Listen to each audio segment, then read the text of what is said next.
नमस्कार मु बालुका शिल्पी दशरथ महांत तेरे जाति भित्तिक कथा मुझे तो कहनी किंतु आज मु जेहेतु कोडमी जाति रु बिलंग करुच्ची गोटे कथा बहुत ही बाधिला एवं आज दुख लगुच जे आजिका भाया समय रे भी ये संकुचित चिंताधारा केमिति एहा आम जाति को बदनाम करने गोटे हीन चक्रांत नुहे तो कथाटी आप बुझीपार थे पूरा कहूँ आज गोटे पोस्ट देखिली जसीपुर टाइम्स आप जानते से आमर आंचलिक समस्या को लेकिन सब पोस्ट करती से आम जन कुड़मी पिला बेतनटी साइट्र सोशल मीडिया बहुत वीडियो करती सामूहिक विकास कथा कहते कौटी रास्ता कथा कहतु विभिन्न कथा नहीं सरकार को टार्गेट करती कौन भी सरकार तो गोटे मयूरभंजर विकास चिंता करुवा युवक सी जसीपुर बस स्टाण्ड शौचालय नहीं बोलिकी गोटे वीडियो पोस्ट करते जहाँकि स्वागत योग्य वीडियो एवं से बहुत कथा कही कौ जाति कथा से कहनी किसी भी कहनी से केवल कही शौचालय ना जो पुओ छुआ मान परिस्रा जावाई संकोच लगुच झील पिला अवस्था कौन हो तेरे यहाँ सरकार निहाती ध्यान देवा दरकार और शौचालयटा हवा दरकार तो यही भिडियो जड़े नाटा मुझे कहूँ एक मिनट मु स्क्रीन रे देखा जिनसटा किभली भाव में जड़े आम कोड़मी जाति को आक्षेप करिछि एवं एटा आपण देखि पारथिबे देखा जाउछ ना एटा देखंतु शौचालय ना जसपुर ये जसपुर टाइम्स रे पोस्ट है ये जो आम कुड़मी पिला ये वीडियो करके छाड़ी एवं ये कमेंट देखुं आप 968 लाइक अच्छी 117 कमेंट अच्छी 82टा शेयर अच्छी व्यू अच्छी 42,500 पाखापाखि ये कमेंट को आप जी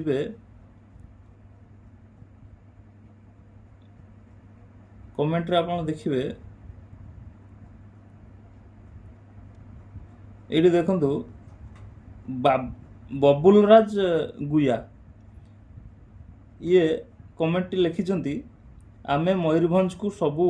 आम मयूरभंज को सबू कुड़मी संप्रदाय लोक खाई सारे आउ एटा मु कहि पारनी मो भाषा हिसाब से आउ देश रे आलुटा उन्नति हब दुर्भाग्य मयूरभंज रे उन्नति कथा छाड़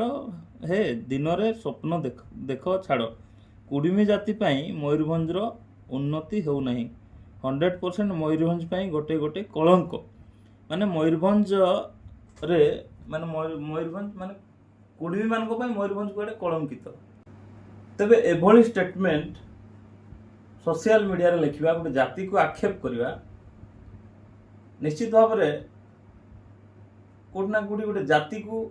तार स्वाभिमान को आघात दौर किछि दिन किछि मास पूर्व जो बीजेडी सरकार ओडिशा रे थिले सेतेबेले ओडिशा सरकार समस्त तहसीलदार मान को गोटे सर्वे रिपोर्ट करने पे देथिले जे कुड़मी मानकर जो कल्चरली माने से केमिति संस्कृति भित्तिक गोटे सर्वे पाई देथिले चिठी आसथिला एवं चिठी आसीबा परे विभिन्न जातिर आदिवासी लोक से सांताल कहतु हो कहतु अन्य माने मिसिकी ताकू विरोध करके ब्लॉक ब्लॉक रे रैली करथिले एवं कुड़मी अगेंस्ट स्लोगान मध्य देथिले जे तांकू आदिवासी मान्यता रु वंचित करा तांकू दिया जाउ नै तांकू ये करा जाओ एते सब नाराबाजी परे भी हिंसात्मक आचरण आमे जदी सेठी आमे प्रोटेस्ट करिथांतु तांको अगेंस्ट रे बाहर थांतु तो गोटे दंगा हला वाला सृष्टि होइथांदा माने से टाइप परिवेश सृष्टि होइथांदा किंतु कुड़मी लोक माने सेमिति बोका मूर्ख नुहंती का कथा रे भासी जाई कि हो हा आसिक चिलेबे से जानी स्वाभिमान कौन से केमिति तेणु से चुप रहिले कहीं भरोसा अच्छी आगामी दिन में हो पचे शांति श्रृंखला सहित हो एवं से आक्षेप करती क्या किंतु आज ये भाया किसी पिला या पूर्व भी जड़े अदर कास्ट पिला आउ जड़े सी भी एमती महांत को लेकिन टिप्पणी देते भी ये कराइला तेणु मत बहुत दुख लगुच एमती जी भी आसो अधा पाठुआ माने जो किसी जानी ना कुड़मी विषय जानी ना कल्चर विषय जानी ना से आसिक आमर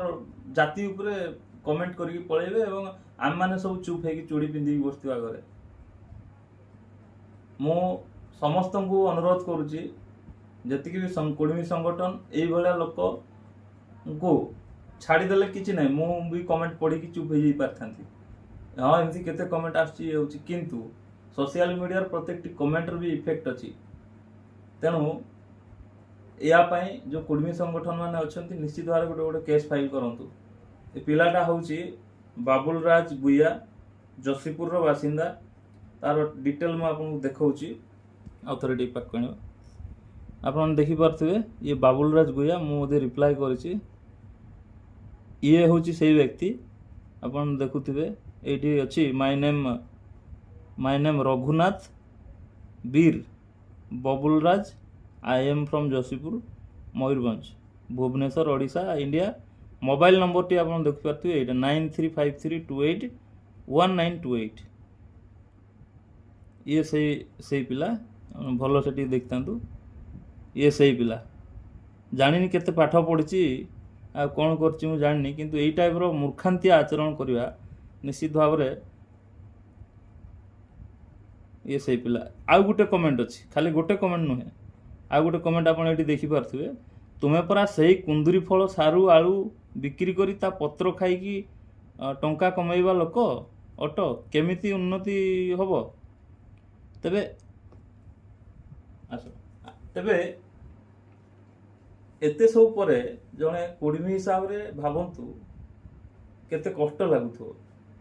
ସମସ୍ତଙ୍କୁ ଅନୁରୋଧ ଭିଡ଼ିଓଟିକୁ ସେୟାର କରିବା ସହିତ ଏ ପିଲାକୁ କେମିତି ଆନ୍ସର ଦେବା କଥା ଆପଣମାନେ ଦିଅନ୍ତୁ। କୁର୍ମୀ ହିସାବରେ ପ୍ରତ୍ୟେକଟି ଲୋକଙ୍କୁ ମୁଁ ରିକ୍ୱେଷ୍ଟ କରୁଛି ଭିଡ଼ିଓ ମାଧ୍ୟମରେ, କେସ୍ ତ ବୁକ୍ ହେବା ନିହାତି ଆବଶ୍ୟକ। କାଲି ତାଙ୍କର କାହାକୁ ଜାତିଭିତ୍ତିକ ଆକ୍ଷେପ କରନ୍ତୁ ନା, ତାଙ୍କ କମ୍ୟୁନିଟି ଆସିକି ଠିଆ ହେଇଯିବ, ଆପଣ କେତେଟା କେସ୍ ହେବ ଆପଣ ନା ତାର ହିସାବ ନାହିଁ। କିନ୍ତୁ ଏମାନେ ଆସିକି କେବଳ ଜାତି କଥା କ'ଣ, ଆମେ କୁଆଡ଼େ ମୟୂରଭଞ୍ଜର କଳଙ୍କ, ମୟୂରଭଞ୍ଜ ପାଇଁ କୁର୍ମୀ ଜାତି ଗୋଟେ କଳଙ୍କ ଏମାନେ କହୁଛନ୍ତି। ପ୍ରତ୍ୟେକଟି ମୟୂରଭଞ୍ଜ ନୁହେଁ, ଓଡ଼ିଶାର ସମସ୍ତ କୁର୍ମୀ ଭାଇମାନଙ୍କୁ ଅନୁରୋଧ এইଭଳିଆ ଲୋକମାନଙ୍କୁ ଜବାବ ଦେବା ଦରକାର। ଇଏ ଯେଉଁ ପିଲାର ଭାଷା, ଏଇଟା ଇଣ୍ଡିଭିଜୁଆଲ ଭାଷା ଲାଗୁନି ମୋତେ। ଇଏ ଗୋଟେ ଗ୍ରୁପ ଡିସ୍କସନ୍, ଗୋଟେ ଗ୍ରୁପ ମେଣ୍ଟାଲିଟି, ମାନେ ଏଇମାନେ ୟାଙ୍କର ଥଟ୍ ଏଇଭଳିଆ ଆମ ଜାତି ପ୍ରତି, ଆମ ପ୍ରତି। ଏବେ ଗୋଟେ ଗୋଟେ କଥା କହିଲେ ମୟୂରଭଞ୍ଜ ପ୍ରତି ମାହାତମାନଙ୍କର ଅବଦାନ କ'ଣ, ବହୁତ କଥା ଅଛି। ଭିଡ଼ିଓ ଲମ୍ବା ହେଇଯିବ ତେଣୁ କହୁନି, ସମସ୍ତେ ଏଇଟା ଜାଣିଛନ୍ତି ଏବଂ ମାହାତମାନେ କେତେ ସ୍ୱାଭିମାନୀ କ'ଣ କରନ୍ତି ସେଇଟା ବି ସମସ୍ତେ ଜାଣିଛନ୍ତି। ମାହାତ ହଠାତ୍ କାହା ପଛରେ ଲାଗେନି, ଆଉ ଯିଏ ତା ପଛରେ ଲାଗେ ତାକୁ ସାବାଡ଼ ନ କରିବା ପାଇଁ ବି ଛାଡ଼େନି। ଏତିକି କହି ରଖୁଛି। ଜୟ ଗରାମ।